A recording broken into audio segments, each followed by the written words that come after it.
मातृभूमि न्यूज, मातृभूमि की आवाज, मातृभूमि के लिए। ગણેશ ચતુર્થીએ રંગેચંગે બાપ્પાની સ્થાપના થયાના 10મા દિવસે આનંદ 14ના દિવસે વિસર્જન થઈ રહ્યું છે। 10 દિવસ સુધી બાપ્પાની આરતી પૂજાપાઠ કર્યા બાદ આજે ભાવિકો ભારે હૈયાની ભીની આંખે બાપ્પાને વિદાય આપી રહ્યા છે। કૃત્રિમ તળાવમાં મૂર્તિઓના વિસર્જનની સવારથી શરૂઆત થઈ ગઈ છે।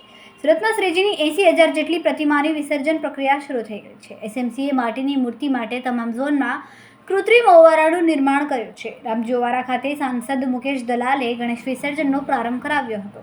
વિઘ્નહર્તા શ્રી ગણેશ તેમજ તાપી માતાની પૂજા કર્યા બાદ ગણેશ વિસર્જનનો પ્રારંભ કરાવ્યો હતો। સાંજ સુધીમાં શહેરની તમામ મૂર્તિઓનું વિસર્જન થાય તેવી આશા મુકેશ દલાલે વ્યક્ત કરી હતી। રામજીઓવારા ખાતે ગણેશજીની પ્રતિમાનું વિસર્જન પૂર્વ મેયર હેમાલી બોઘવાલા અને સાંસદ મુકેશ દલાલે કર્યું હતું।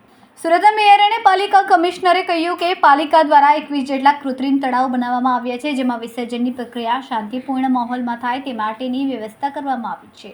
આજે વડાપ્રધાન નરેન્દ્ર મોદીના જન્મદિવસે સ્વચ્છતા હી સેવા અભિયાનની શરૂઆત થઈ છે। કર્મચારીઓને સન્માનિત કરીને કાર્યક્રમ ખુલ્લો મુકાયો છે। ખૂબ જ ટૂંકા સમયમાં માતૃભૂમિ ન્યૂઝ OTT પ્લેટફોર્મ અને મેગા સિટીમાં કેબલ નેટવર્ક સાથે જોડાઈ જશે, તો જોતા રહો માતૃભૂમિ ન્યૂઝ।